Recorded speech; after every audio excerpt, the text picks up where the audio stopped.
भंग डालेगा साल का पहला चंद्र ग्रहण। जी हाँ दोस्तों, होली के दिन चंद्र ग्रहण लगने जा रहा। 13 मार्च को होलिका दहन होगा और 14 मार्च को रंग वाली होली खेली जाएगी। लेकिन इसी बीच 14 मार्च को चंद्र ग्रहण भी पड़ रहा है। फिर इसी महीने 29 मार्च को शनि का राशि परिवर्तन भी होगा और सूर्य ग्रहण भी रहेगा। आइए दोस्तों देखते हैं इस चंद्र ग्रहण के बारे में A to Z जानकारी। चंद्र ग्रहण का क्या असर पड़ेगा, आपको किन बातों का ध्यान रखना चाहिए होली के त्योहार के मौके पर। और न सिर्फ चंद्र ग्रहण का प्रभाव रहेगा बल्कि इस बार होलिका दहन पर सुबह से लेकर रात तक भद्रा का साया भी रहेगा। और अभी होलाष्टक भी लगे हुए हैं, तो इस दौरान कोई शुभ कार्य भी नहीं किए जाते हैं। और इस बार होलिका दहन के दिन 13 तारीख को दिन भर भद्रा का साया रहने के चलते हैं होलिका दहन का शुभ मुहूर्त भी रात में 11:30 बजे बाद बताया जा रहा है, क्योंकि भद्रा काल की समाप्ति के पश्चात ही होलिका दहन होगा रात में 11:28 बाद। फिर अगले दिन रंगों का पर्व धुलंडी खेली जाएगी, लेकिन धुलंडी पर चंद्र ग्रहण भी पड़ रहा है। हालांकि दोस्तों ये चंद्र ग्रहण भारत में दिखाई नहीं देगा, इसलिए इस ग्रहण का सूतक काल भी मान्य नहीं होगा। तो 14 तारीख को पूरे दिन भर धर्म कर्म पूजा पाठ के काम तो हो सकेंगे, लेकिन फिर भी आपको कुछ बातों का अवश्य ध्यान रखना चाहिए, क्योंकि ये इस साल 2025 का पहला चंद्र ग्रहण लगने जा रहा है। वैसे जनरली चंद्र ग्रहण शुरू होने से 9 घंटे पहले सूतक काल शुरू हो जाता है, लेकिन यह ग्रहण पूर्ण ग्रहण के रूप में भारत में दिखाई नहीं देगा। इस कारण हमारे देश में तो इसका सूतक काल का प्रभाव भी नहीं होगा, क्योंकि जब चंद्र ग्रहण का सूतक लगा होता है तो उस दरमियान मंदिरों में पूजा पाठ नहीं किए जाते हैं, मंदिर वगैरह भी बंद रहते हैं। फिर ग्रहण खत्म होने के बाद ही सूतक खत्म होता है, फिर मंदिरों का शुद्धिकरण होता है और फिर जाकर पूजा पाठ धर्म कर्म आदि कार्य किए जाते हैं। लेकिन इस बार ये राहत की बात है कि 14 मार्च का ग्रहण भारत में दिखाई नहीं देने से यहाँ सूतक काल मान्य नहीं रहेगा। इस वजह से पूरे दिन भर धर्म कर्म पूजा पाठ दान धर्म आदि से जुड़े शुभ काम किए जा सकते हैं। वैज्ञानिक दृष्टिकोण से अगर देखा जाए दोस्तों, तो चंद्र ग्रहण एक तरह की खगोलीय घटना है, जब चंद्रमा पृथ्वी का चक्कर लगाते हुए पृथ्वी के साथ चलते हैं और पृथ्वी सूर्य और चंद्र ये तीनों ग्रह जब एक ही सीधी लाइन में आ जाते हैं, पृथ्वी जो है वो चंद्रमा और सूर्य के बीच आ जाती है, तब उस खगोलीय घटना को हम चंद्र ग्रहण कहते हैं। चंद्र ग्रहण हमेशा पूर्णिमा पर ही होता है। ऐसे में आपको कुछ खास बातें इस बार ध्यान रखनी चाहिए। 14 मार्च होली पर चंद्र ग्रहण रहेगा। इस साल होलिका दहन 13 मार्च की रात को होगा और 14 मार्च को होली खेली जाएगी।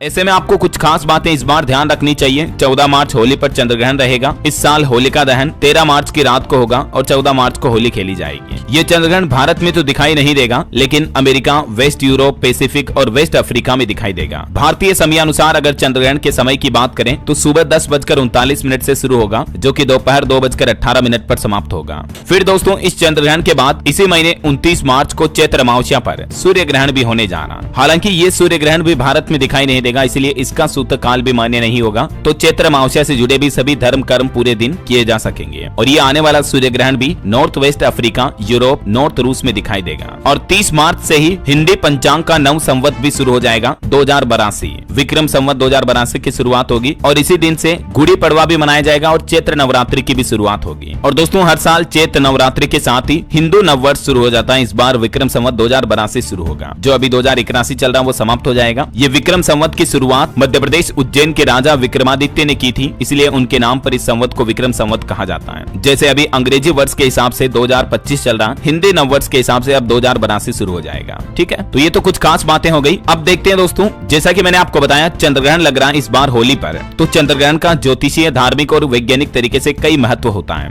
भले ही ये चंद्र ग्रहण भारत में दिखाई नहीं देगा, लेकिन उसके बावजूद आपको कुछ सावधानियां अवश्य बरतनी चाहिए। तो फटाफट से देख लीजिए चंद्र ग्रहण के दौरान कुछ काम ऐसे जो नहीं करने चाहिए। जैसे जब तक चंद्र ग्रहण समाप्त नहीं हो जाता उस दौरान तक किसी भी प्रकार के शुभ और मांगलिक कार्यों को नहीं करना चाहिए। हालांकि इस बार तो सूतक काल नहीं होगा तो आप कर सकते हैं, लेकिन फिर भी अवॉइड करें तो ज्यादा बेहतर है। चंद्र ग्रहण के दौरान या सूर्य ग्रहण के दौरान सोना नहीं चाहिए। गर्भवती महिलाओं को चंद्र ग्रहण के दौरान बाहर नहीं निकलना चाहिए। घर से बाहर ना निकलें और चंद्र ग्रहण को देखे भी नहीं। ग्रहण समाप्त होने के बाद स्नान दान पुण्य का विशेष ध्यान रखें, जरूर करने चाहिए। और ग्रहण शुरू होने से पहले ही तुलसी के पत्ते आपके घर के खाने पीने की चीजों में, पानी की टंकी में, इनमें अवश्य डाल दें, क्योंकि ऐसा माना जाता है दोस्तों कि चंद्र ग्रहण के समय बहुत अधिक नकारात्मक ऊर्जा उत्पन्न होती है। इसलिए ग्रहण समाप्त होने के बाद भी आपको अपने पूरे घर में गंगा जल अवश्य छिड़कना चाहिए। बाकी चंद्र ग्रहण के दौरान चंद्रमा के इस बीज मंत्र का 1 या 5 बार अवश्य जाप करें। मंत्र आप स्क्रीन पर देख सकते हैं। ओम श्राम श्रीम श्रोम सह चंद्राय नमः। तो ये तो बातें हो गई चंद्र ग्रहण से जुड़ी। और बाकी दोस्तों अभी होलाष्टक चल रहे हैं। 7 मार्च से होलाष्टक शुरू हो चुके हैं। 14 मार्च से होली के बाद खर मास की शुरुआत हो जाएगी। तो फिर आगे आने वाले अगले महीने 13 अप्रैल तक कोई भी शुभ शुभ कार्य जैसे मुंडन संस्कार, गृह प्रवेश, विवाह, शादी, सगाई, मंगनी जैसे मांगलिक कार्य नहीं होंगे। इनके लिए शुभ मुहूर्त नहीं रहेंगे। फिर 13 अप्रैल के बाद ही वापस इन शुभ कार्यों की शुरुआत होगी। ठीक है, और जैसा कि मैंने आपको बताया, होलिका दहन वाले दिन भद्रा का साया रहेगा। 13 मार्च को सुबह करीब 10:20 से ही भद्रा शुरू हो जाएगी, जो कि रात में 11:30 तक 11:30 बजे तक भद्रा रहेगी।